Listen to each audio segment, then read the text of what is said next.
নমস্কার বন্ধুরা, মাম্পিস রান্নাঘরে সবাইকে স্বাগত। আজকে আমি চিকেনের একটি রেসিপি নিয়ে হাজির হয়েছি। এই রান্নাটি একেবারেই অন্যরকমভাবে তৈরি, খেতে ভীষণই ভালো হয়। এটা আপনারা সহজেই বাড়িতে বানিয়ে ফেলতে পারবেন। ভালো লাগলে অবশ্যই বন্ধুদের সাথে শেয়ার করে দেবেন। তাহলে দেখে নিন আমার আজকের এই রেসিপি, চিকেন কারি। এই চিকেন কারি বানানোর জন্য সবার প্রথমে আমি 700 গ্রাম চিকেন নিয়ে নিয়েছি। দেখুন, চিকেনটাকে খুব ভালোভাবে পরিষ্কার করে ধুয়ে নিয়েছি। আর লাগছে একটা বড় সাইজের পেঁয়াজ, যেটাকে আমি কুচিয়ে নিয়েছি। আর লাগছে 8 থেকে 10 কোয়া রসুন, এক টুকরো আদা, 5টা কাঁচা লঙ্কা আর একটা মাঝারি সাইজের টমেটো। এগুলোকে আমি কেটে নিয়েছি। আর লাগছে 7 থেকে 8 কোয়া রসুন, সেটাকে আমি কুচিয়ে নিয়েছি। আর অল্প আদা, সেটাকেও কুচিয়ে নিয়েছি। একটা কড়াইকে খুব ভালোভাবে গরম করে নেওয়ার পর দিয়ে দিলাম সর্ষের তেল। তেলটা যখন ভালোভাবে গরম হয়ে যাবে, এর মধ্যে দিয়ে দিলাম এক টুকরো দারচিনি, 4টে এলাচ আর 2টো লবঙ্গ।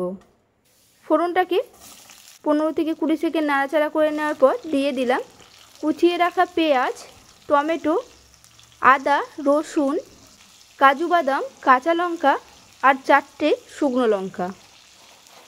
এগুলোকে সব একসাথে ভেজে নেব প্রায় 3 থেকে 4 মিনিট। ভাজতে ভাজতে যখন কালারটা হালকা চেঞ্জ হয়ে যাবে, তখন আমি এগুলোকে সব তুলে রেখে দেব।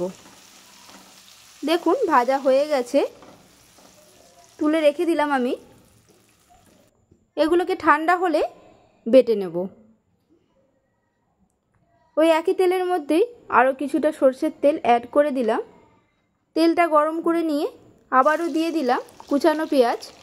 আমি এখানে কুচিয়ে রাখা পেঁয়াজের অর্ধেকটা আগে দিয়েছি আর অর্ধেকটা এখন দিয়েছি। পেঁয়াজটাকে দিয়েও আবারও ভেজে নিলাম। 2 থেকে 3 মিনিট ভাজা হয়ে গেছে। দিয়ে দিলাম কুচিয়ে রাখা আদা আর কুচিয়ে রাখা রসুন। পেঁয়াজ, আদা, রসুন সব কটাকে আবারও ভেজে নেব 3 থেকে 4 মিনিট। ভাজা হয়ে গেছে, দিয়ে দিলাম চিকেনের পিসগুলো। এরপর চিকেনটাকেও পেঁয়াজ, আদা, রসুনের সাথে ভেজে নেব আবারও 3 থেকে 4 মিনিট। চিকেনটা ভাজা হয়ে গেছে। চিকেনের মধ্যে দিয়ে দিয়েছি বেটে রাখা মশলা, 1 চামচ জিরের গুঁড়ো, 1 চামচ ধনের গুঁড়ো, 1 চামচ হলুদ গুঁড়ো, 1 চামচ কাশ্মীরি লাল লঙ্কার গুঁড়ো। আমি এখানে ঝাল লঙ্কার গুঁড়ো ব্যবহার করিনি, আপনারা চাইলে দিতে পারেন। দিয়ে দিলাম পরিমাণ মতো নুন আর 1/2 চামচ চিনি। চিকেনটাকে এরপর কষাতে থাকবো। আমি এখানে 4 থেকে 5 মিনিট চিকেনটাকে কষিয়ে নিয়েছি। দেখুন, কষাতে কষাতে চিকেন থেকে তেল ছাড়তে শুরু করে দিয়েছে। দিয়ে দিলাম পরিমাণ মতো জল। জলটা আপনারা নিজেদের প্রয়োজন মতো দেবেন।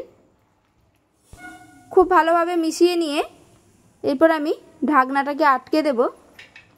হতে দেব মিডিয়াম আছে 8 থেকে 10 মিনিটের জন্য। 10 মিনিট পর ঢাকনাটাকে খুলে নিলাম। দেখুন, চিকেনটাও সেদ্ধ হয়ে গেছে আর গ্রেভিটাও অনেকটা শুকিয়ে গেছে। দিয়ে দিলাম বেশ কিছুটা ধনেপাতা কুচি। আবারও মিশিয়ে নিলাম। 2 মিনিট নাড়াচাড়া করে নেওয়ার পর গ্যাসটাকে বন্ধ করে দিলাম।